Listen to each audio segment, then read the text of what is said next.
cuáles son los valores anormales, ¿sí? Entonces por acá viene una compañera. pH 735, 745, PaO2 de 80 a 100, ¿sí? PCO2 de 35 a 45, bicarbonato de 22 a 26. Estos son los valores normales, vuelvo y lo digo, en arteria. Porque si la muestra saliera de sangre venosa, créanme que los valores normales serían totalmente diferentes. A veces pasa, a veces puede pasar, que como la arteria está más profunda que la vena, al yo chuzar para intentar tomar una muestra de sangre arterial, termine chuzando una pequeña vena y la muestra de la sangre sale venosa. ¿Cómo se da cuenta el bacteriólogo? ¿Cómo se dan cuenta el médico, la enfermera, de que estos resultados están mal tomados, que la muestra de sangre no es arterial, sino venosa? Hay una forma fácil de saberlo, y es que cuando tú tomas una muestra de sangre venosa, esto está invertido. Es decir, el bicarbonato está por arriba de lo normal y el PaO2 por debajo de lo normal, ¿sí? Pero no siempre, porque, como les digo, esto se puede desequilibrar en arteria, ¿ya? Pero se dan cuenta porque sale un valor muy alto de PCO2 y un valor muy bajo de PO2. Entonces llegan a la conclusión de que, y esto es normal, es decir, el pH normal, el bicarbonato normal, pero esto está con un valor extremadamente bajo, menos de 40. Es como si cambiaran de lugar estos dos, más o menos así. Este altísimo, más de 80, y este bajísimo, menos de 40.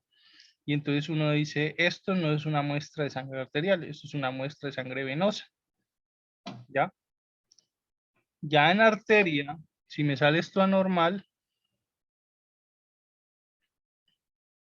si me sale esto anormal y veo que el pH está alterado, entonces probablemente sí es de arteria, ¿ya? Igual hay otras formas de darse cuenta, el color de la sangre. Yo les decía que el color de la sangre arterial es rojiza y el color de la sangre venosa es como un rojo oscuro, ¿sí? La sangre venosa roja oscura, la sangre arterial es un rojiza, pero un rojizo brillante, rojo escarlata. Bueno, veamos acá. Paso 2. Vamos a ver la PCO2 y establecer si aumentó, disminuyó o está normal. ¿Y cómo se relaciona esto con el pH del paciente? Entonces, segundo paso, después de mirar el pH, vamos a mirar la PCO2. Si está normal, está alterada o está disminuida. ¿Sí? Si está disminuida, probablemente el paciente está hiperventilado. Yo ya lo había hablado, creo que en otra clase, yo les decía que el paciente hiperventilado es el paciente que tiene taquipnea, pero es una taquipnea profunda, ¿sí? ¿Cómo es una taquipnea profunda? Entonces ese paciente que respira, ¿cierto? Es una respiración profunda. Ese paciente en cualquier momento se me hiperventila, ¿sí? ¿Qué es hiperventilarse? Pues que su ciclo ventilatorio está muy acelerado y eso va a hacer que la PCO2 se baje. Si la PCO2 se baja, eso va a tener unas implicaciones para el pH. Ya lo vamos a ver. Bueno, hay alguien que está tratando de unirse todo este tiempo y no ha podido. Paso 3.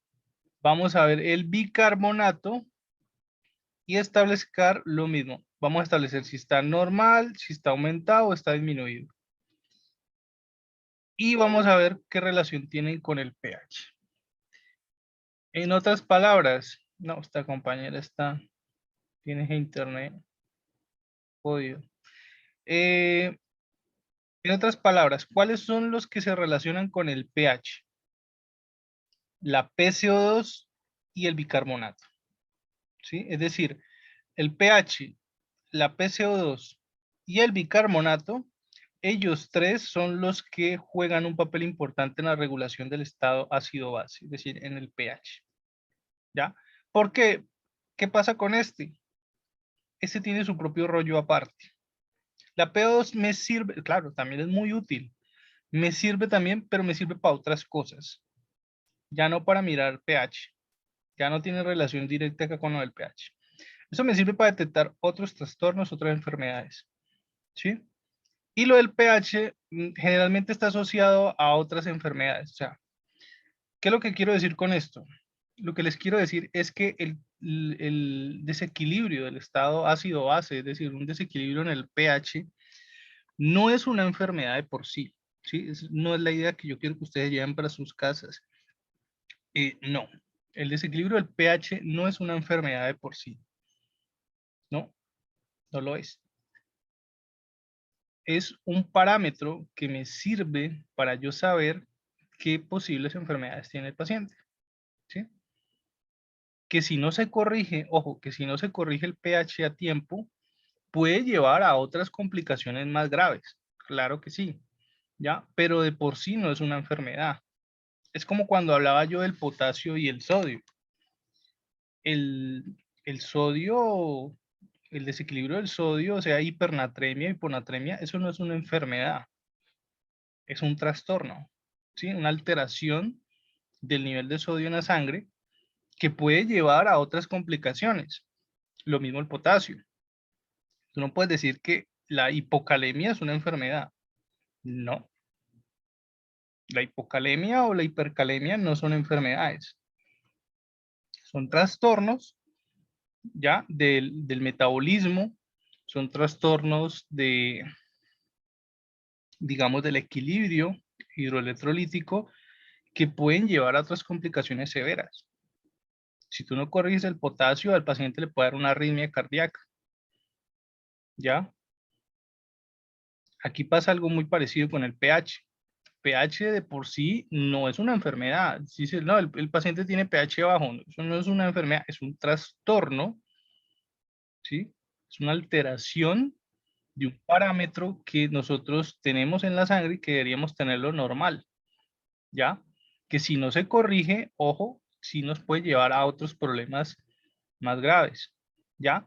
Pero muchas veces, para que esto se desequilibre, para que la PA2 se altere, para que la PCO2 se altere, generalmente es porque hay otra enfermedad detrás, escondida, camuflada, puede puede ser el caso, que está produciendo que esto de acá se altere. ¿Sí? Puede ser, puede ocurrir. Cuando veíamos los signos vitales, yo les hablaba, por ejemplo, de la saturación de oxígeno. ¿Ya? Con la saturación de oxígeno veíamos si el paciente necesitaba o no necesitaba oxígeno. ¿Sí? Sin embargo, la saturación de oxígeno, mm, digamos, puede estar normal y el paciente tener una PA2 baja. ¿Sí? Hay casos raros, excepcionales, pero puede pasar. Puede pasar. A fin de cuentas, ¿quién me muestra de forma confiable si la sangre del paciente está oxigenada? ¿La saturación de oxígeno o la PO2? El valor más confiable va a ser la PO2. Desde ya les lo digo, ¿sí? ¿Por qué? Porque es que la PaO2 se está midiendo no solo en venas, se está midiendo en arteria. ¿Y quiénes son las que llevan más oxígeno, las venas o las arterias? Las arterias, ¿cierto? Entonces la PaO2 arterial es la medida más confiable de todas para saber si el paciente se está oxigenando o no. Es la medida más confiable de todas. Claro, la saturación sirve, claro que sí, ¿ya? Pero la PO2 es digamos, la unidad de medida más confiable. Por ejemplo, y eso es algo que está pasando ahorita con el COVID. O sea, yo puedo saber si un paciente con COVID necesita oxígeno o no, si la saturación está baja, claro que sí. Pero también está pasando casos de pacientes de COVID que tienen saturación normal y la PO2 baja. Se los digo porque ya tuve un familiar con ese caso. le miré yo los gases arteriales que le mandó la EPS, le mandaba los resultados vía correo electrónico. Yo se los leí y tenía la saturación en 90 y tenía la PA2 como en 60 más o menos. La tenía en 60. Y yo le dije, hombre, pues chévere que no necesites oxígeno porque pues está saturando bien, pero tener la PA2 baja, le dije. Le dije yo, ojo con eso. Porque te puedes, si te agitas demasiado, puedes sentir que te estás ahogando. ¿Sí? Y ese resultado de la PO2 baja, pues está asociado a otras enfermedades respiratorias. ¿Ya? Pero es un familiar que fuma, entonces por ahí también va la cosa. Bueno. Entonces miren que acá no, en ningún momento en estos 3 pasos mencionó la PA2 y es por lo que les estaba diciendo. Porque la PA2 me sirve para diagnosticar otras enfermedades que tienen que ver más con la parte respiratoria, ¿ya? Mientras que el PCO2 y el bicarbonato me sirven más para determinar probables alteraciones del pH. Entonces miren que en ningún momento lo mencionaron, ni en el paso 1, ni en el paso 2, ni en el paso 3 dice, mire la PA2. Ya, porque esto me sirve para otras cosas. No estoy diciendo que sea inútil, no. Es muy importante, pero me sirve para diagnosticar otros problemas que están más relacionados con la parte respiratoria que con el pH. Bueno, entonces sigamos. De acuerdo a esto, podemos ubicar los trastornos ácido-básicos primarios en 4 categorías. Y aquí donde vamos a ver las 4 categorías, miremos acá, acidosis metabólica, alcalosis metabólica, acidosis respiratoria, alcalosis respiratoria. Esos son los 4 alteraciones con el pH. ¿Cuál es la diferencia? Pues que hay una que es metabólica y hay otra que es respiratoria. Punto. Esa es la diferencia. Es decir, que puede ocurrir que el pH se suba por encima del valor normal, es decir, alcalosis, por un problema metabólico, como también puede ser por un problema respiratorio. Puede ser que el pH se baje por debajo del valor del nivel normal, es decir, una acidosis, hazlo acá, pero esa acidosis puede ser producida por un problema metabólico o también puede ser producida por un problema respiratorio. ¿Sí? Entonces esos son los 4 tipos de trastornos con el pH. Acidosis y alcalosis. Hay acidosis metabólica, hay acidosis respiratoria, hay alcalosis metabólica y hay alcalosis respiratoria. Dependiendo de qué es lo que está fallando. Ahora, ¿cómo me voy a dar cuenta de cuál es cuál? Es decir, si yo miro esto, ¿cómo me hago yo para darme cuenta cuándo es metabólico y cuándo es respiratorio? ¿Cuándo es acidosis y cuándo es alcalosis? Eso lo puedo saber. Facilísimo, con solo mirar este. El primerito de todos. Con solo mirar el primero ya puedo saber si es acidosis o es alcalosis. Por eso el paso 1 lo dice. Vea el pH y establezca si es acidosis o alcalosis. ¿Cómo establezco yo si es acidosis o alcalosis? Mirando el pH. Si el pH está de 7.5, por ejemplo, de un paciente y le salió en 7.5 y está diciendo que el valor normal es hasta 7.45. Entonces ahí ¿qué sería? ¿Acidosis o alcalosis? Ojo, porque aquí sí necesito que tengan los micrófonos prendidos. Necesito saber si me están entendiendo esta parte. Entonces, tengo un paciente que tiene 7.5. ¿Es acidosis o es alcalosis? Acidosis. ¿Ah? Acidosis. Acidosis, dice la compañera.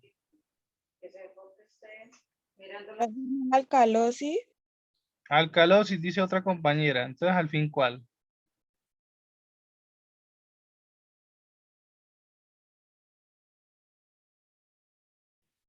¿Por qué acidosis o por qué alcalosis?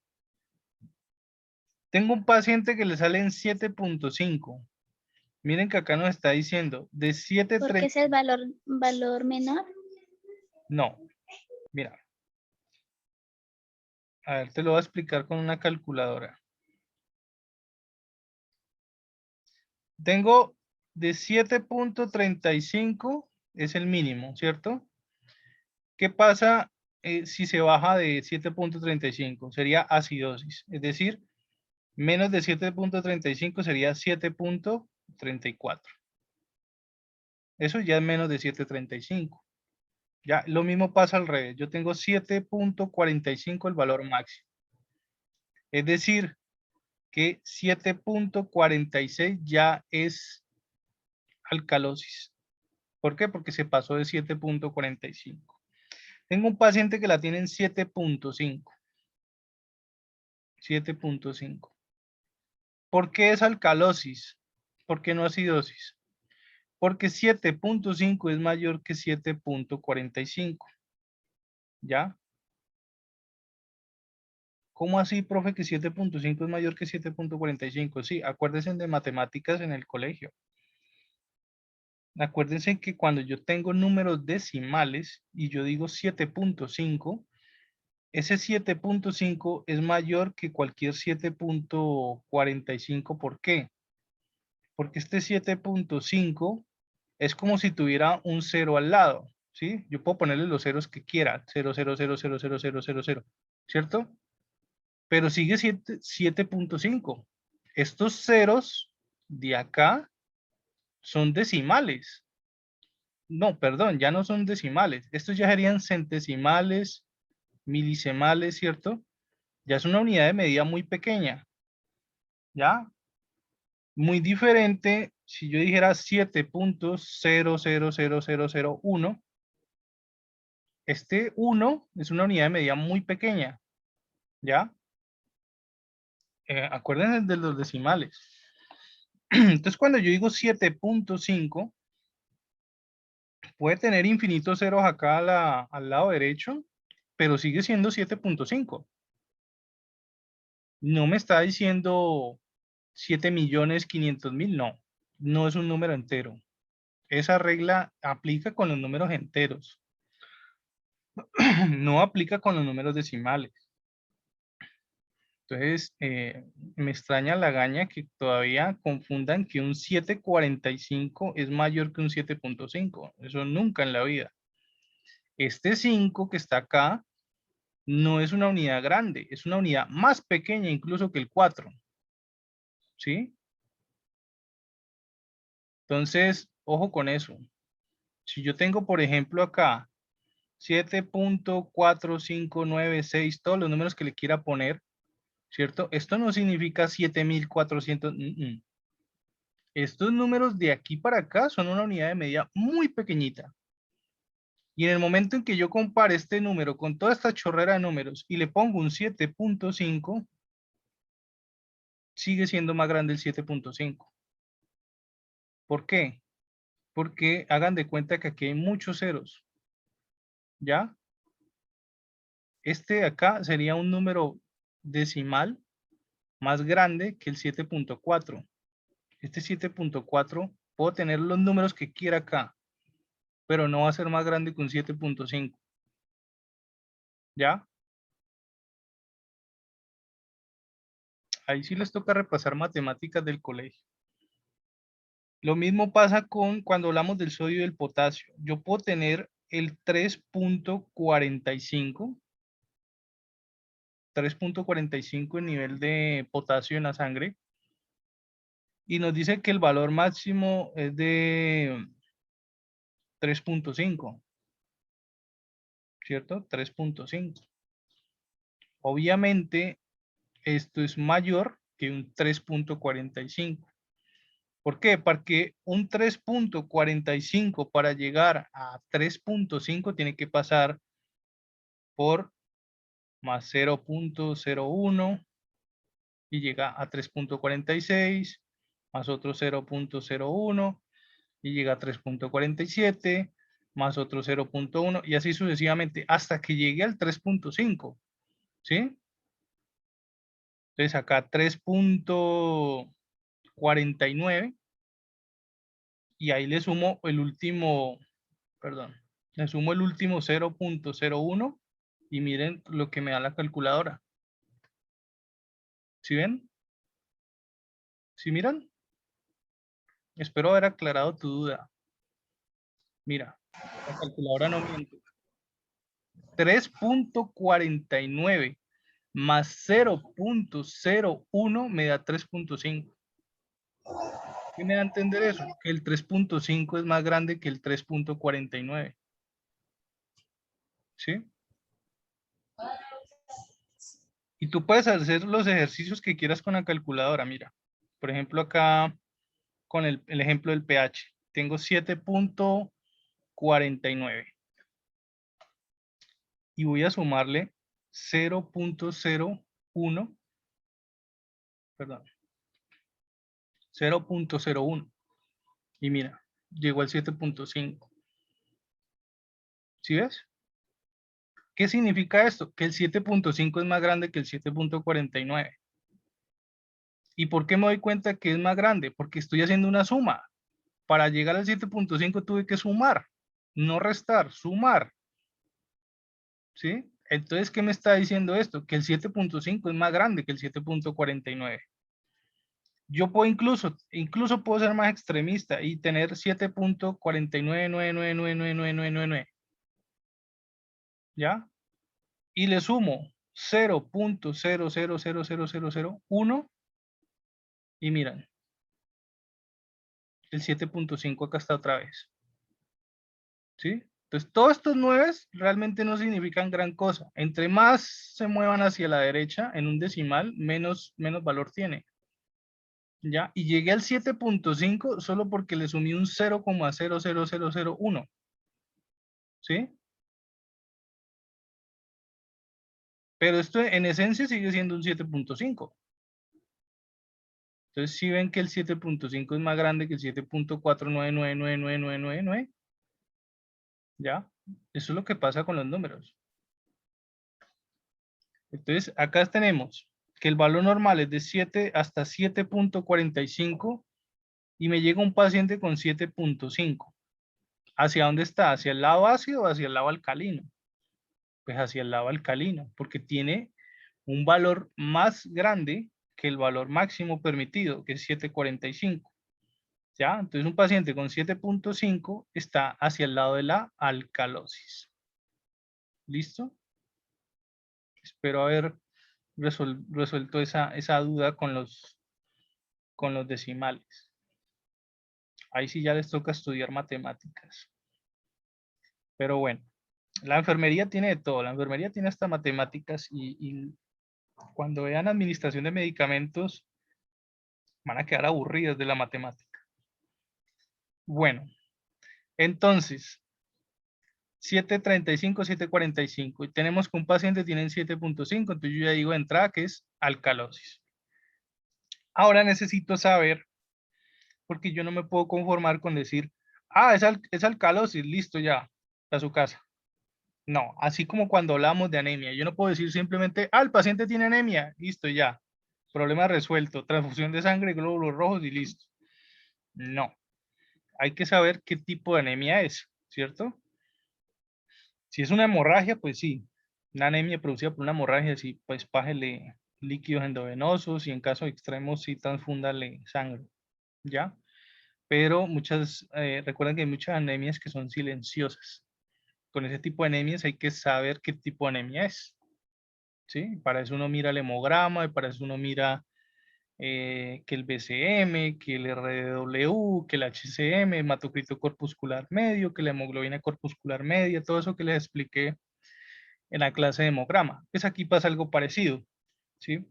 Yo necesito saber qué tipo de alcalosis es. No puedo decir simplemente, ah, es alcalosis, porque es de 7.5, entonces es más grande que 7.45. Listo, ya. No. Yo necesito saber qué tipo de alcalosis es. ¿Sí? Si es alcalosis metabólica o si es alcalosis respiratoria. ¿Cómo hago yo para saber eso? Para yo poder saber eso, tengo que mirar los valores de los gases arteriales. Niñas, voy a hacer una pausa porque ya se nos está acabando el tiempo. Bendito gas. se nos está acabando el tiempo, entonces hay que mirar esta otra parte. Vea, eso me alteró todo el bendito menino. Me alteró, miramos esta parte, esta última parte, para entender bien los gases arteriales. Entonces, ¿cómo hago yo para saber si es respiratoria o metabólica? Con estos dos de acá. Con bicarbonato y con presión arterial de dióxido de carbono. ¿Listo? Por eso el paso 2 y el paso 3 nos dicen, mírelos. Mire el PCO2 y mire el bicarbonato. Si la PCO2 está alterada, entonces el problema va a ser respiratorio. Si el bicarbonato está alterado, el problema va a ser metabólico. ¿Qué significa eso? Significa que si yo encuentro que esto está por debajo del nivel normal, lo más probable es que sea una alcalosis respiratoria. ¿Y por qué, profe, dice usted que es respiratoria? Porque es que el dióxido de carbono, ¿por dónde se elimina? ¿Por dónde eliminamos el dióxido de carbono, niñas?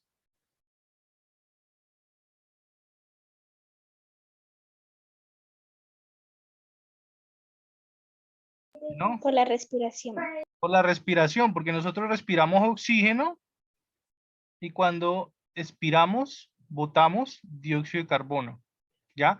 Entonces, si yo en un gas arterial, que el pH está alto, porque está en 7.5, está alcalosis, y miro que el dióxido de carbono está disminuido, entonces que esa alcalosis está siendo producida por la respiración. Entonces, por lo tanto, la alcalosis es alcalosis respiratoria. La respuesta correcta sería esta. Y yo a ustedes les puedo poner este mismo problema en el examen, ¿sí? Tal cual. Y les pongo opción A, acidosis metabólica, opción B, alcalosis metabólica, opción C, acidosis respiratoria, opción D, alcalosis respiratoria. Así tal cual se los puedo preguntar en el examen. Así que mucho cuidado con esta parte. ¿Listo? Y ahorita que volvamos de la pausa, les voy a mostrar esta tablita donde ya lo asocia a otros problemas o a posibles enfermedades. ¿Listo? Entonces vamos a tomar esta pausa. Son las 9:40, entonces a las 9:50 estaremos volviendo, ¿vale, niñas? Nos vemos ahora.